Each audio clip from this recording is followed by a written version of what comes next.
Dustin. What's up? How are we doing? Best day ever. Good to be here. Happy to be here. Back with you guys. Every year you make your annual pilgrimage to San Jose, California. I have to pay respect to It's been a couple years, right? First year with Taylor, where he made the kids dance. Yep. Last year was the Bay Area All-Star Game. Yep. First ever. Third year. Yeah. Wow. Should be doing it more often. It should be quarterly. I know, we should do quarterly retreats where we get inspiration. Do you go home inspired after hanging out with us? I did. From both of you. We go home inspired too.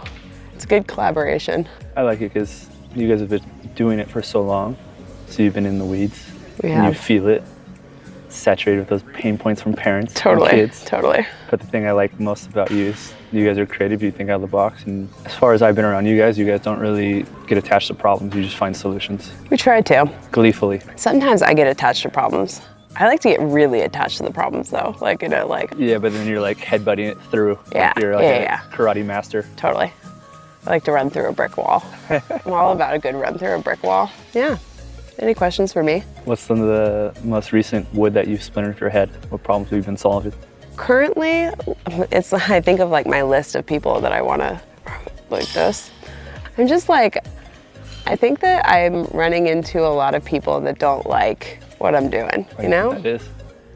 It's just like people like have judgment on what we're doing. But why do they have judgment? I don't know. I judge people though. Like I judge what other people are doing. So I get it, but I try not to get in their way first until they get in my way. If they get in my way, then it's my problem. But people go do what they want, go for it. Go do what you want. Yeah. You know? I felt that. I think I was a little naive coming back to the States. Yeah. But traveling around, I think especially going in the gyms that directors brought me in. Yeah. Coaches not too fired up. Yeah. And just like very naive and coming in where like, I think I can help. Yeah. And they're like, we don't want your help. Yeah, totally. It's tough. People, I mean, everybody is very protective of their own with all of this. Everybody's trying to find their place in like where they stand in this whole volleyball world, you know? And so everybody tries to like one up each other and do their thing, and I don't know. What are you protective for your boys? I'm protective of, that's a good question. I think that for my team specifically, I am protective of the way that adults treat them, because I have my own experiences of the way that adults treated me through my career, and I saw a lot of things wrong with the way adults are leading kids. Mm-hmm. And as a kid, you're taught to respect the adults in the room, and when the adults are wrong, then what? And that's where I have seen a lot of adults that I think aren't leading kids in the right way. And so for me to protect my kids, I have to look at all the adults in the room and say, what are you all doing? Like, they're watching you. And for me, I think that they get a lot of confidence out of another adult telling them that not everybody around them is right. And you can question things. And in our society, you're taught not to. And I think it's important to. I think especially as an athlete, you play the role of like soldier. Totally. Because you especially in volleyball. You need to get a spot, Mm-hmm. you need to play, Yep. you need to respect. And at the end of my career, and one of the big reasons why I stopped playing, I was just like, you're just completely wrong. Yeah. Like objectively wrong in how you coach this team, how you lead this team, how you make decisions. Yep. And I don't want to be a part of it. Yeah. And I'm not saying that for the national team, just to be clear. Yeah, this is professional. Yeah. For my professional coach. I'm just like, I don't want to be a part of this where someone has such an effect over my life, because I'm the philosophy guy. Yeah. Like I can understand it, I can prepare well, I can perceive it well. Yep. But I don't know if I want to do 9 months of it. Maybe I just make my own decisions, knowing that I would like to think I act very sincerely in the pursuit to have a positive effect on athletes' life. I align so much with you in that. Sometimes you do things a little differently, but it's a good different. Yeah. And I think it's the spice of life. Yeah. We both see that the volleyball world needs changes, mm-hmm. because it's been so status quo for so long. Mm-hmm. And I think in lots of different facets of this sport, if people don't start changing the way that they do things, like this sport is going to keep falling behind. Mm-hmm. And whether it's in the way that we're training, whether it's the way we're projecting the sport and showing people the sport. I think that I think that there's this new generation of people coming into leadership in this sport, and the right people need to start taking over what's going on, because specifically in women's sports, there's a wave of women's sports coming, and if volleyball does not capitalize on that, what are we even doing? It is the best sport on earth, and we are just like doing wrong by it. I see it's just sand through fingers, but I think the big question is, why are people so afraid to do things differently? Because for you and Matt, you guys took a huge risk in going in on Beta Bay early. Why did you make that risk? It was normal for me. Ooh, Like for me, I grew up in this. Volleyball is comfortable for me. And so for me to take that risk early, yeah, there was some like, I think Matt was the reason why he was able to make that jump. I was able to go with him on the jump because I had the backing of my family and this was comfortable. And when I started doing it, I was sprinting when I started doing it, because I was like, oh yeah, I know exactly what I'm doing this. The confidence came the more experience that I got, the more that we kind of grew into it, but we knew what we were doing the entire time. Like I look back on where we were at when we were 21 and 22, and like that jump doesn't even feel like a jump anymore. It just felt like what we were meant to do. We were meant to be in volleyball. I may not have known that when I was however old, but it was a comfortable thing for me to be in this world. This convention center, or any convention center in the country, is probably the most comfortable place I will ever stand. Like, I was born here. And so for me, I can enact change in something that is so automatic for me because I've been in this for my entire life. I've navigated all of these conversations and all of the people-to-people stuff, and I was standing next to my parents as a little kid watching them do it. And so when we took over this, I almost was thinking back on like, what did I miss? Like my entire life I've been watching this, like I need to remember all of this stuff because it was such an education. And so a lot of that I take with me and kind of have developed my own personality of like who I am with it. But this whole world is just the most comfortable thing I've ever done. It's comfortable, but the thing is that impresses me the most, to make you blush, is you make things that aren't really cool. When I met you the first time, I was following you and Matt, but then I saw what you were doing for Washington, DC. And I was like, this is way cooler than it should be. This is a convention center, a bunch of teams. At the end, there's like one team that's happy. Everyone else is just kind of whatever. Parents aren't so happy. And I was like, you're making this cool. I think that's the big disconnect right now with volleyball. It's a cool sport made bland, or completely, the joy, the excitement, the event is completely dependent on how the teams perform. Yeah, totally. Which is a huge hit or miss. Yep. I look at this as for me, my whole life, I've lost a lot. Like I've gone through each team I've been on and each group I've been with, and I've lost probably more than I've won. Like I've won, most people have lost a lot. So I felt like if I was gonna have a personality and I was going to like the other stuff about the sport, and I was going to dive into the other stuff, not just the win-loss. We're gonna win sometimes, we're gonna lose sometimes. We know how to go after it. We win a lot too, but like both things happen. If things aren't dependent on that, things are dependent on the person-to-person stuff, things are dependent on the relationships and the fun and the personality and the going out at night and the whole culture of it. If that's what we're gonna, we're never gonna lose. And if I can be funnier than everybody else, I'm never gonna lose, because even when I lose, I'm funny, so I win. How do you navigate youth sports where there's such a deep attachment, I would say, to a fixed mindset of being perfect game by game, tournament by tournament? I know for you guys now it's not so much the bid, but this is what I've felt coming back home. And there's, I would say, more anxiety, stress, and shame with youth sports than there is this joy and pursuit of excellence. I know how to navigate the conversation when we lose. Like that conversation I've had to do it more times than I've had to navigate the conversation when we've won. Okay. And so over time, I have felt like I have been able to step into that situation where I've got 12 kids looking at me with tears in their eyes because they just didn't get something and they just failed. And what I can turn that into— in their limited perception. Correct. Without you. Correct. What I can turn that into for them, I think is a gift for me to give to people. Of the more that they hear stuff like that, it's the reason why my videos hit sometimes, of like, this is like, I had some videos of when we lost and when we didn't make it out of day 2 pool, and like what I said to my team after that hit big, of like, this is a process of like what we're doing, and the way that I'm able to say it to them, it resonates with them.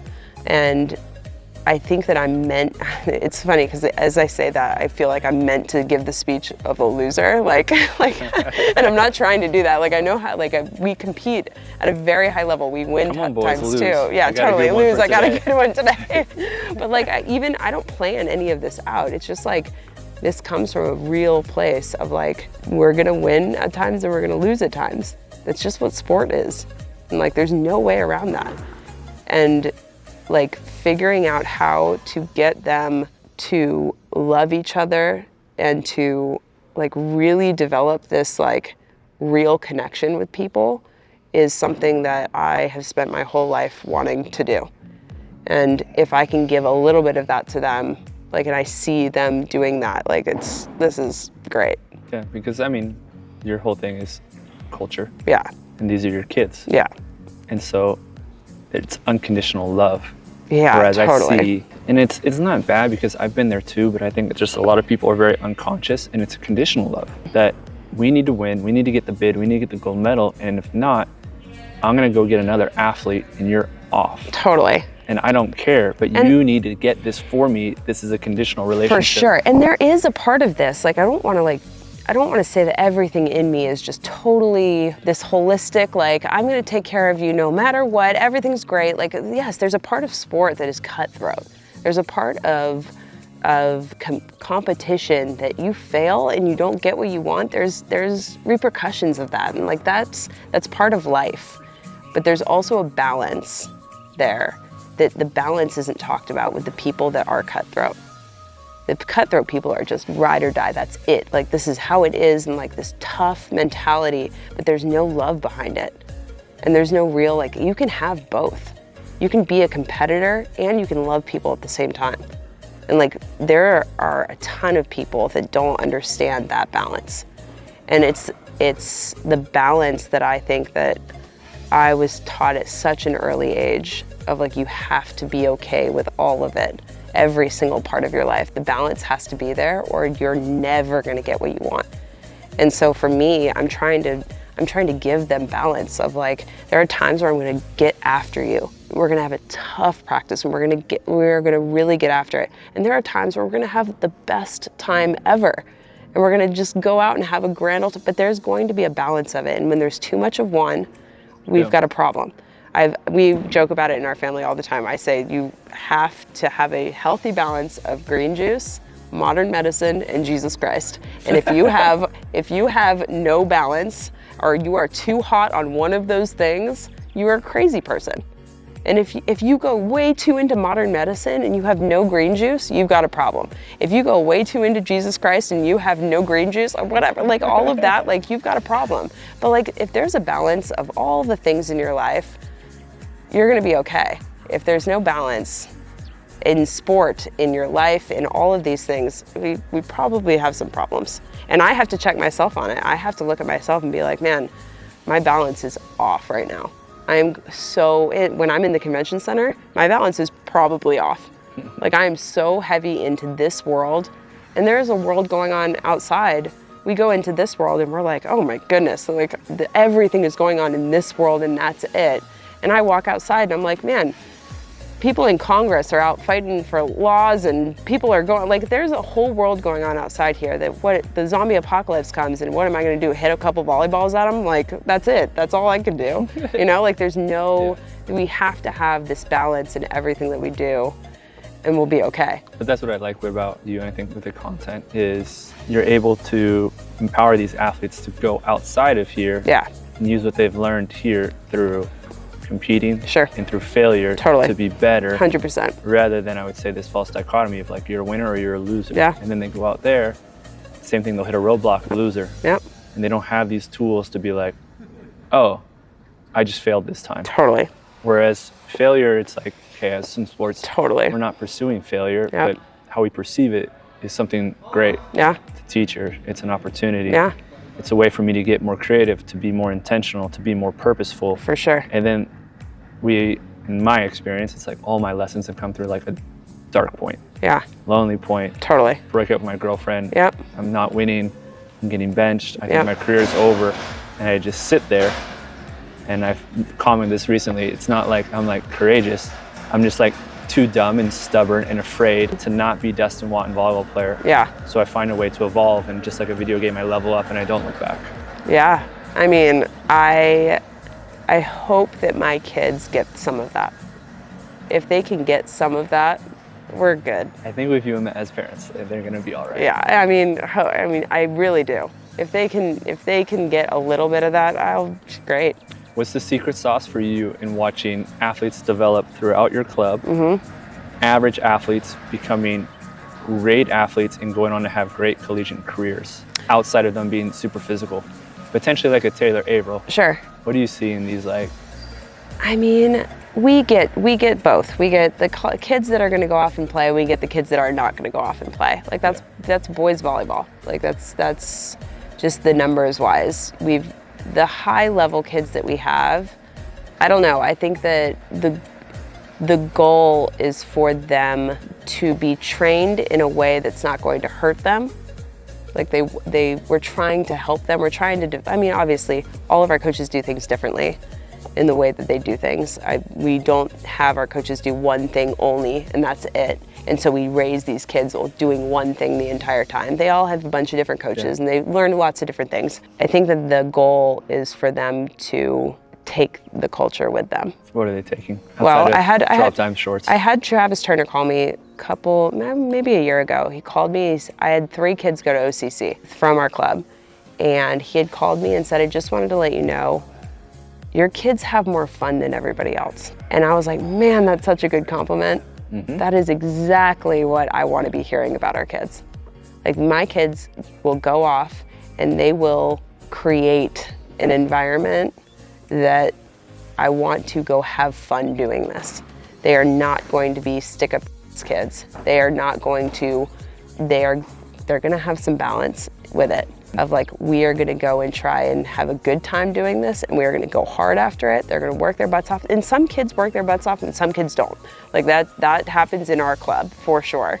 But the majority of the kids in our club have seen the adults go have fun doing this. And you are the company you keep. And if that's the people that they're around, that's the people I want my kids to grow up being around, is a group of adults that like to go out and have some balance and have fun and go after it. They see us overly stressed out. They see us completely in it and feeling it of like that day 2 of trying to get out of your pool and oh man, we get so into it. And then they also see us be like, man, we're gonna go and like hang out with our best friends at the bar and we're gonna go and have a great time. We're gonna laugh the entire time, even when it's hard. Even when we struggle, even when we fail, even when we lose, all this stuff. Like they know that that's the way they look at us. I know they look at us with like, this is what I want to strive to. And that's all the adults that I was surrounded with when I was a kid, of like, I want to be like you guys when I grow up. And so we have this expectation that we are all going to go out and make sure we have a grand old time doing it. And I think that that's what our kids take with us, is that they're going to go and have a grand old time when they play. I think when athletes lose, or I'll say specifically when I lose, there's some like scale of like shame. But then when someone else can shift that perception, potentially seeing the coach having fun, not taking it so hard. I remember when I was younger, my dad would not celebrate crazy or not do anything, but he always just would say one of 2 things. I'm proud how you competed, or I wasn't proud how you competed. And there's a lot of times where he's like, I'm not proud how you competed. Like the kid punting balls at the beach. Yeah, totally. But he would say that, I was proud how you competed. In my mind, I'd be like, but I had a terrible game. And I would say it. Yeah. No, but I didn't. We're proud how you competed. And it would completely shift my perception, my feeling, and dissolve the shame. Yeah. And then allow me to continue my career, because when I started, I was a twos team. I wasn't good. Yeah. And when I finished high school, I was playing down age group. But it just allowed me to fail and move forward. Where I think a lot of athletes fail. Okay, I try again, fail, try again, fail, burnout. Because they don't want to feel that shame. Yeah. And a lot of that shame is self-inflicted. 100%. I think that the majority of our kids, I have to give the talk to 12-year-olds all the time when they're crying. Happens all the time. I remember at Long Beach. Oh yeah, all the time. Like kids crying on the court, the thought they had it, they didn't. This is like they're competing and they at this high level for them, and like it's just the end of the world for them. And how many times I've given this speech of like, when you're 18, you can come to me and you can sob. We're gonna stand together and we're gonna cry and cry and cry and cry. But until then, understand where we're at here. And it's this idea of how do you teach perspective? Yeah. Perspective is the hardest thing to teach. I tell my 17-year-olds all the time, can you guys act like you've been there for a little while? You are not even close to acting like you've been there right now. How do you teach how to act like you've been there? All of a sudden these kids go off to college and then they step back into our gym. And all of a sudden they're holding their head a little bit higher and they're like, oh, I've been somewhere. This gym isn't as tough as I thought it was. And they have this like, it's the idea of the old man volleyball player. Those old man volleyball players and the bees playing are just gonna kick your ass because they have this like court presence and like they can navigate things in such a different way. That old man style of play is just like a different style of play. And like these kids have no idea how to get that until they have the perspective. So how do you teach the perspective? You tell them story after story after story after story about what you have experienced so that they can learn, okay, this isn't the end of the world. Yeah. This isn't everything. This isn't, but yes, we hold them to this high expectation of competition. No problem. I'm pissed when I lose. I am so mad. You'll see me over in the corner like, I am so angry, but I'm okay. Like, I'm good. I know that my kids, I'd rather lose with my kids than I would win with some other kids. I got teams all over the country that I look at. Every 17s team in the country I look at, I'm like, I'd die with my kids any day. No problem. Well, I think that's what makes a good coach a great coach is because you can feel they care about you. Especially overseas, you get hardened pretty quickly when you realize that nobody cares about you. Oh yeah. Outside of the results that you're able to perform. And it can go from game to game, played well, didn't play well. And the coach is always going to save themselves. And so you get pretty hardened by the process. Yep. It can be a great thing because potentially your personal preference is like, I want my coach to care about me. Totally. And you realize they don't. And so you have to take more responsibility in regards of your progress. I think for me, I've done a pretty good job with it. Kavika, I think, has also done a really good job of it. And guys that have made it in the USA system, they've done a great job with it. But I think that's kind of like the secret sauce for me is one, athletes either have a deep belief in themselves or a deep belief in a higher power that wherever they are, failure, success, that's where they're meant to be and they're going to learn something from it. Sure. Or they're just incredibly, like, kind of joke about myself, dumb and resilient. They're just like, no, it's not going to find me. Totally. Or like, it was like 6.5 years of me like wiping the floor, but I was like, one day, like figure it out. Yep. And I was just like too dumb to quit. And the old man, those are the guys that they figured it out because they just didn't quit. Yeah. So they just get hardened. They have that experience.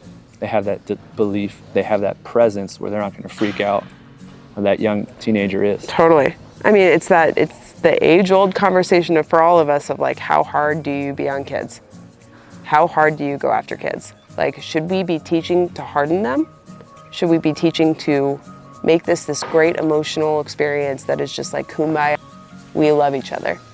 And I think that I am able to hold both of those here as opposed to here or here. Yep. I think being able to do both of them at the same time is the right balance of how we raise the kids in our gym and how we create the culture and how we create, if you can balance both of those things at the same high level. I think the big thing is consent. If I remember correctly, when Hillerbrand and I were coaching, my first year I didn't get a contract, so we coached, and we told the kids what they were going to expect, and they could say, yes, I want to be on this team, or no. that they consented. Yeah. That these are the rules, this is what we're gonna hold you by. And a lot of this was fall into this stoic principle dichotomy of control. Sure. So things that are completely in my control, I show up on time, my effort, my energy, my communication. Yep. So these things we're gonna hold them accountable of. Totally. But if they don't kill every ball, that's not something that we're gonna like beat them down for. Totally. We're gonna work them through it, we're gonna help them through it. Remember, I was a coach, giving them the tools and walking them through the different emotions they're gonna experience and how they can perceive it. Okay, you wanna go with shame and be internal? Okay, so how's that gonna feel for the next ball? You're gonna be a little bit in the past, feeling that shame, or a little bit in the future, 100%. feeling like, I'm gonna be benched. Even though you really wanna help your team and you feel like by getting internal, you're helping your team, you're hurting your team because you're not present, you're not engaging with them. For sure, you're not clear, confident, and focused for the next ball. So to walk them through that mindfully. But when they're playing and they're not competing hard, then you hold them accountable. And I like this old school mentality of I'll throw a chair on them. I mean, I've had the chair thrown, that's for sure. Like, my goodness. Yeah, I mean, the balance is it. The balance is all of it. But I think the expectations need to be clear. Totally. And so when you react in a way that's surprising, well, now the trust isn't there. Does he not care about me? Why do you do that? Yeah. So I think that consent beforehand, where it's like, this is what I expect of you guys. And then you also, what do you think? What do you think? Is this reasonable? Oh, totally. Getting them to talk and being able to listen. Like some of these kids have never had anybody listen to them in their life. And I talk to them, but man, do I ask a lot of questions. I ask them so many questions. I am always trying to get more out of them. I mean, I'm having them go home and write a paper and go home and I want them to actually sit down and think about this stuff and like really put it down. And with the boys as opposed to the girls are here all the time. They're always talking. They're always blah, blah, blah to each other. It's just the girl-to-girl relationship. The boy-to-boy relationship is not as much this. And for me to be aware of that and to get that out of them and to always be provoking the talk, especially as an extroverted female of like, we're always yapping.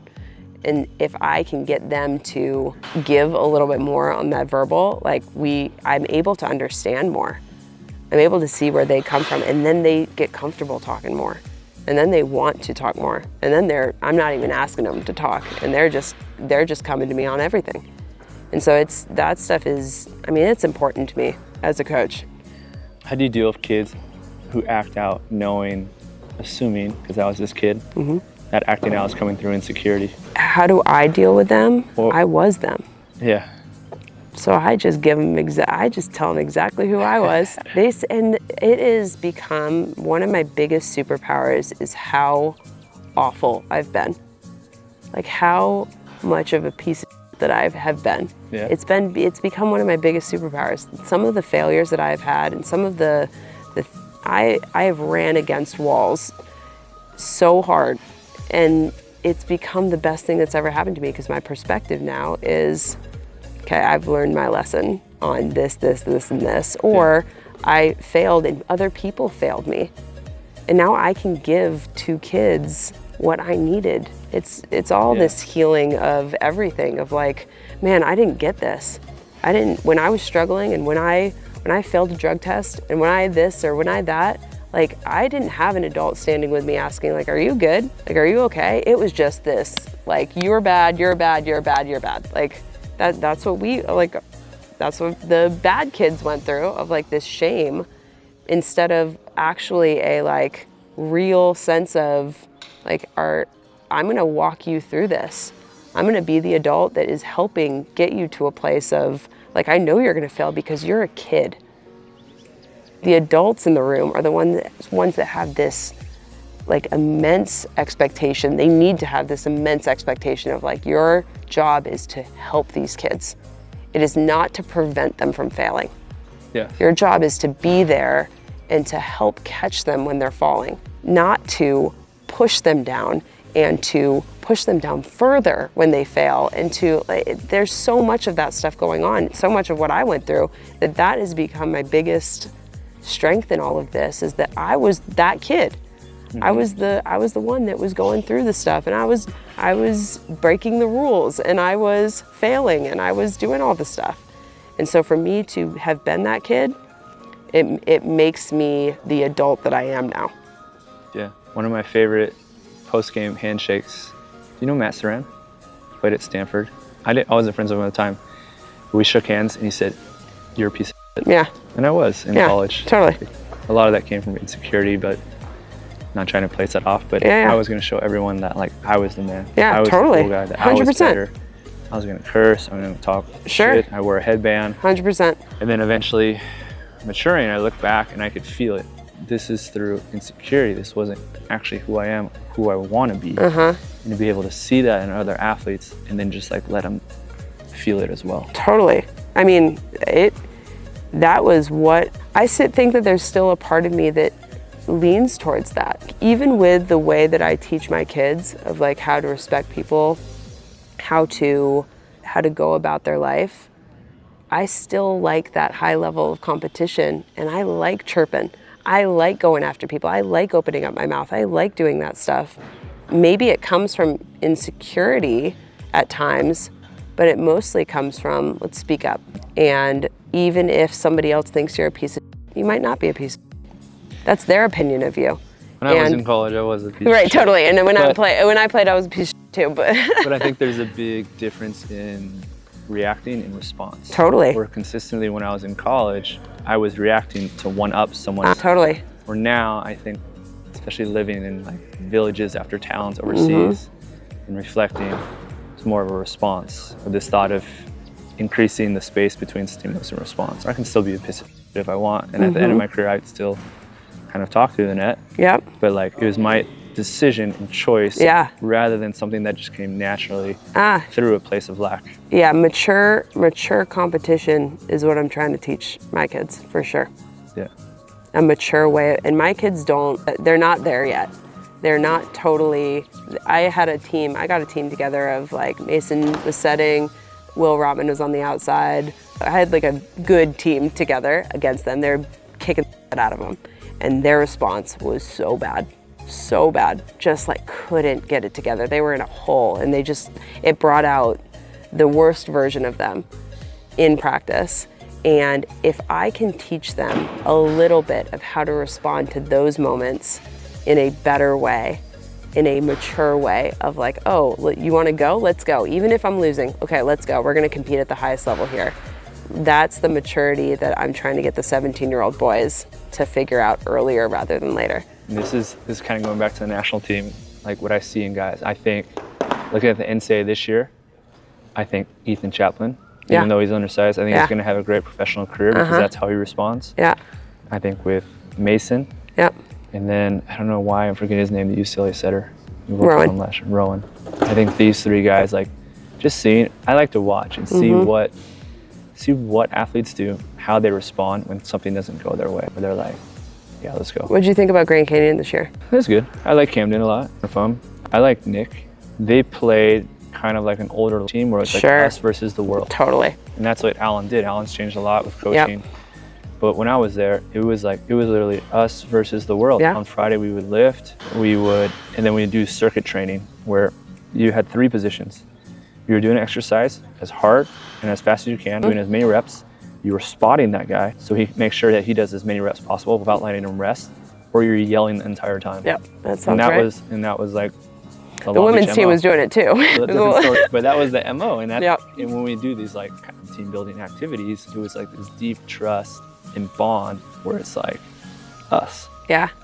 And no one mattered outside, and I took it like maybe a little too far, where I'm like, these other teams really like don't matter, and I'm going to tell you how much you don't matter because these are my guys. Yeah.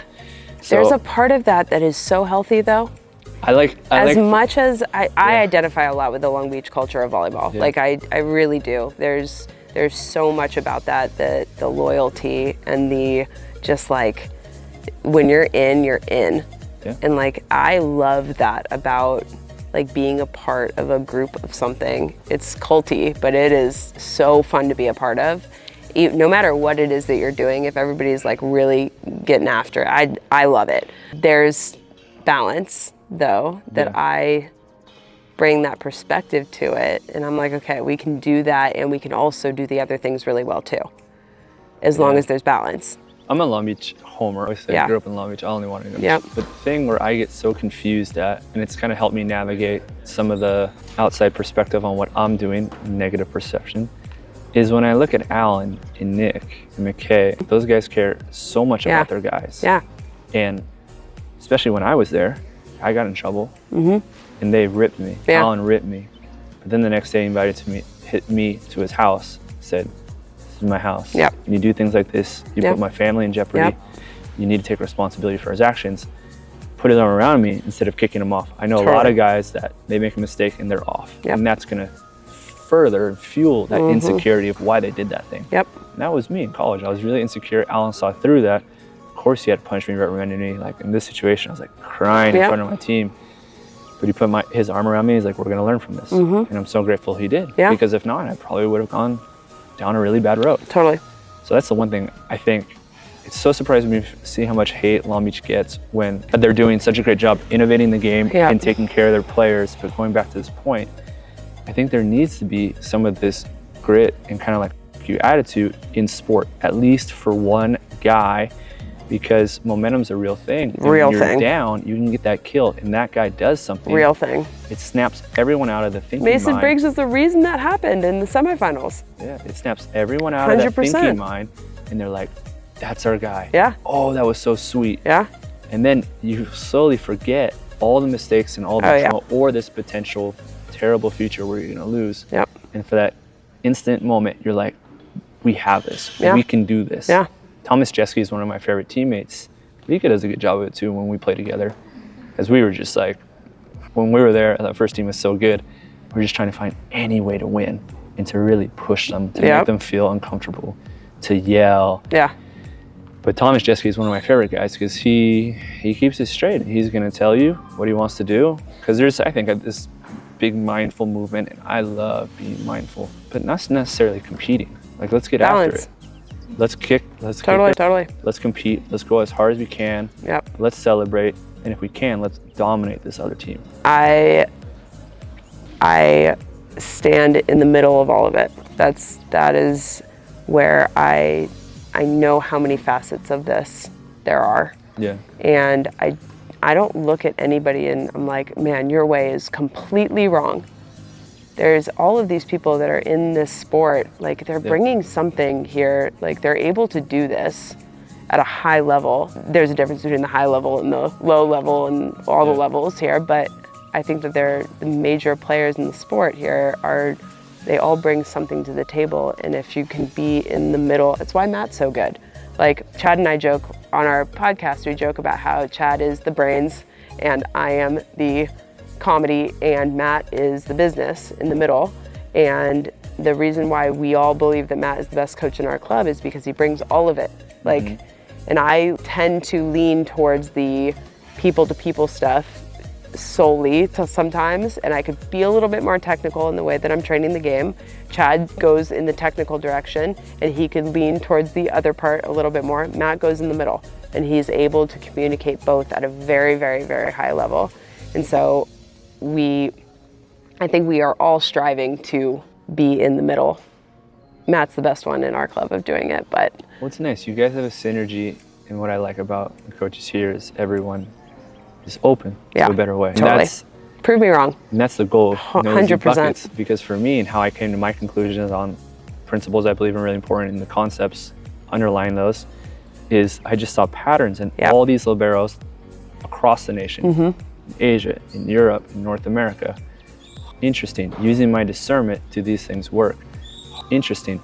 But at the same time, it's like, let's bring Zhenya in, who's way better than me. Yeah. He's gonna work with Mason. Yep. Mason has like the googly eyes, and I'm like, great. Yeah, awesome. Great, because I want Mason to be the best version of Mason he can 100%. be. And probably if he's just working with me or other coaches, he can't do that. Right? I'm gonna bring in a Japanese libero. Totally. I don't agree with really anything he says, but I want to hear it. Totally. I mean, we had Kavika last night. The way that me and Kavika train technically is different. Is very, very different. Like, and I am like, no problem. I had 5 times during the clinic last night, people looked over at me like, whatever. I was like, you go listen to him. Yeah. Like, go listen to him. I would be head over heels to listen to anybody at a high level that is able to have a real conversation about the way we do things, I'll change my thoughts in 2 seconds. If you can convince me that I need to change my thoughts, I am so open to it. Yeah. I'll do it in 2 seconds. Prove me wrong. I would love for that to happen. Yeah, that's why I love stoicism, where it's just like the best way to live. Yeah, totally. Like if I'm wrong, tell me. Totally. And I think that's where, it's not as like humbled, but going into different gyms, having directors really excited for me, and just like it's inspiring. Coaches not showing up because they don't want to hear it. Totally. Potentially don't want to hear that they're wrong. Not that I'm right, it's just my perception. Yeah. I think that's where a lot of people get me wrong. It's like, I don't believe there's like objectively a way to play the game, but this is how. But this is all the information I have. This is how it's worked for me. Yeah, totally. This is how it's worked for me, and this is what I've learned from different liberos and speaking with them. I do think there's principles, and under those principles, there's different concepts that you can go. Totally. For splits, if you can get to the ball every single time, doing whatever you need to do, it's a win. Yeah. But it's very difficult to do that. What I found in my career, it's the most efficient way to do it. Yeah. And that's why I like it. Yep. But if you can find a better way, let's do it. Totally. And if someone is doing it a better way, multiple people doing it a better way, then I want to teach it because I want what's best for the athlete. Which is why I have a problem with.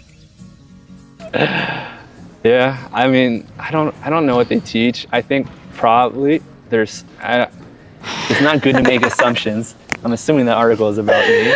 And when I skimmed it, I was like, oh, it's a good article.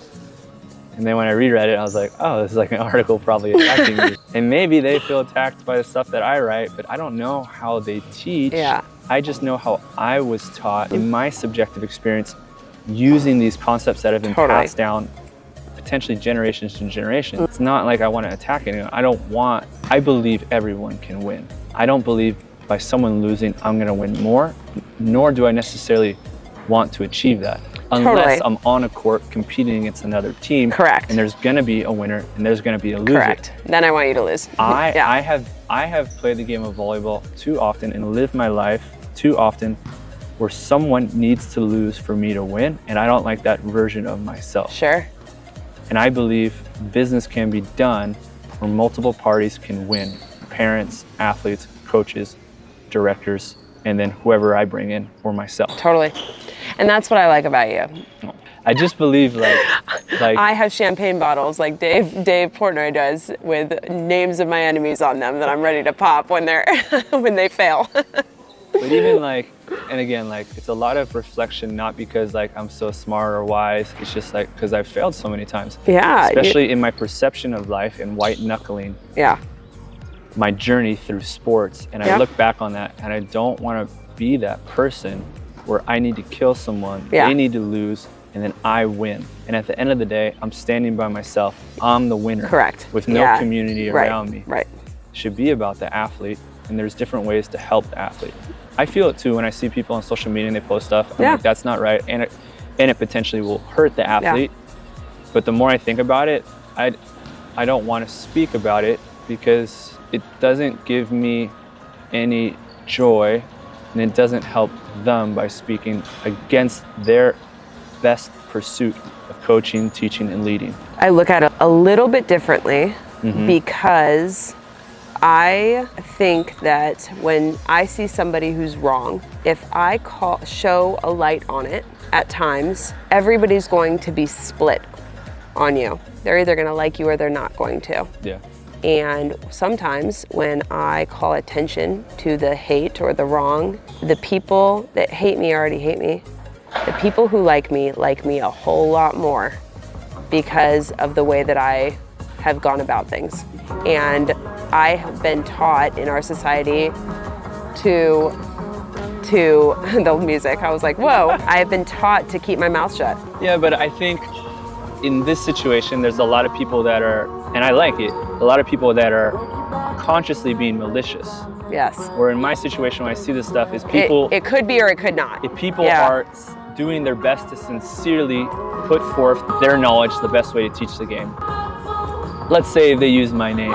Sure. Maybe I go attack. Yeah. I don't want to make worst case assumptions. Like, this is a great great suggestion for my business coach. Yeah. Don't make worst case assumptions. Yeah. If someone attacks me, I don't know how I do, because I don't think a lot of people know I get this, it all the time. but like I am I think a rather sensitive person in general, because when I was younger I just didn't have friends, and when I was in college I went the other way so I can fit in. And there's this deep kind of desire to fit in. I don't necessarily care to fit in regards to volleyball and my teaching, because I'm so confident. Everybody wants to fit in a certain sense, though. Yeah, I'm so confident in my failure, in troubleshooting that failure, and then finding not necessarily success, but clarity and confidence as I failed. Yeah. Or very often I just want to have an outcome. I want to be good. I want to pass well. I want to dig. And if I get it, I'm like, yes, this is great. Next game, I don't get it. So stressed, so ashamed. I get very anxious, not just about me as a volleyball player, but me as a person. Right. And then finally, kind of like, I joke, like figuring out this code. And now when I'm failing, I like understand how I can troubleshoot it. And it's fun failing. And I think more athletes need to be in a position where they can enjoy failing, where they can play against good teams and they love it. And they can go to training and they can fail and they love it. They can go to USA volleyball tryout and they can fail and they can love it, because they understand how they can learn, how they can grow, how they can evolve as a person or an athlete. I think you and I are fighting two very interesting battles. Go ahead. You're fighting the technical battle. Yeah. I'm fighting the, what's the word for it? I'm fighting a macro concept. The whole women in sports thing, like in power, the whole that battle that I'm fighting, that's such a different, fighting the technical battle, you are so on point with it. To make changes, I think you're doing it the right way to do it. 100%. But the thing is, like, I don't think I can use that same strategy with what I'm fighting. I don't even want to battle, and I think that's the misconception with people or organizations. You're totally right. You don't want to battle. I actually don't want to battle either. I don't want to battle with them, but I'm going to bridge that awareness for younger 100%. athletes so they can use their own discernment. 100%. And actually, that is what we're both trying to do the same thing on. I'm trying to shine a light on this is what I deal with. This is what my life is. This is what's going on. I don't want to fight any battle. But there are battles that are coming to you. There are battles that are coming to me. Yes. And we have to make a decision what we would like to do about it. It's just so funny for me, because feeling this heat, and I'm just like, I'm a guy who just lived in a Polish village the last 6 years, sitting in my office making videos. And now I pretty much do the same thing. I just sit in my office and make videos. But the goal is just to empower athletes that are myself. That's it. I want to find that athlete who's on a twos team, who loves volleyball, wants to play college, but they're not good. And to understand these principles and concepts and take more responsibility over their journey and get better day by day on the court and off the court with the tools that I use to help me go from being very insecure, unsure, and anxious to feeling more confident and clear, and finally enjoying the sport at age 35 and 36. Where I could fail and I can love it. I can lose and I can love it. I can go to practice and have a very clear plan and understand how I'm gonna get better, rather than showing up and crossing my fingers. I hope I'm gonna get better. And time, when that doesn't work out, now I start feeling unsure, should I even play the sport? Am I good enough to do it? Do I even like who I am as a volleyball player?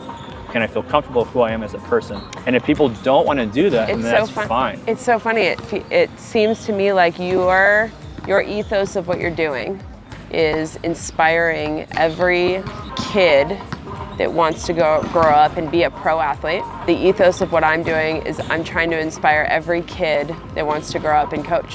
I like that. I just want people, once they find that passion, to love the pursuit towards that passion. Rather than, I can love the pursuit towards the passion if I'm successful. For sure. But too many athletes I've spoken with volleyball, especially post-college athletes, have a terrible experience with it. Never want to play it again. And I haven't seen any girls grow up and say, hey, I want to be a coach when I grow up. They want nothing to do with volleyball. Nothing to do with volleyball. They want nothing to do because all they do... When I was a little girl, I wasn't looking up at any female coaches being like, man, I really want to be you when I grow up. Yes, there were things about them that I took and whatever, but I didn't look at any coaches and be like, man, I looked at athletes. I looked at people that I wanted to be like them as an athlete. I didn't look at any coaches, and I am a coach. And that is the dream that I want little kids to see as, like, that can be something that is a really cool thing. You inspire me to be an athlete and to potentially have a club one day, because you can see the deep impact that you have on the athletes when they leave and when they come back. I think you should coach. I think you need a 12s team. I think you need to take them all the way through. I think you would get the most joy out of that than almost any other venture that you have ever done. I know, but it's also intoxifying to figure out how I can build the business and have an effect on as many people as possible who cannot physically access me. And I think that is the coolest thing ever, what you are doing. Yeah. The relationship that you get to build with a kid. Like today, I'll have athletes that have been working and watching these videos. Yeah, they're all so excited. And I get to be there to help them in the pursuit. And then you leave and they comment on your Instagram, and you don't really have a relationship with them for a long time after that. And the effect that you get to have on such a deep level when you get to spend more time with those kids. Like, even the kids that I have on my team, I don't spend as much time with them as I used to spend with my teams, but I didn't have all these other things going on. I had kids, all these other things. But the time that I get to spend with them, the love that keeps growing and keeps growing and keeps growing, and the weddings and that stuff for my kids that I had when they were 12 years old, and now they're graduated and buying houses and getting married and doing all these. My heart is like exploded with it. It's the big reason I quit, because volleyball, if you're playing professional volleyball, and I think this is why so many, say, females quit. It's a very selfish pursuit. Totally. And I think as men, we're naturally like, I gotta go conquer, I gotta explore. And I just got tired of it, where it's just like, how selfish do I wanna be in getting 1-2% better each and every year? Where I would work with kids overseas online, and they wake up at 5 a.m. to jump on a call with me, to see their progress, to see how not only they're improving off the court, but how they're navigating difficult emotions. And their parents texting me and saying that this is how they navigate something difficult. That is something that intrinsically feels correct. This is the correct way for me to use my failures, rather than using my failures to pass. Are you stopping us? Are you stopping us? What's going on? Not that I don't love whatever this deep conversation. What is it? But we're about to start this clinic. It's fine. On this You didn't have to get in. You didn't have to, like. I just wanted to be a part of it.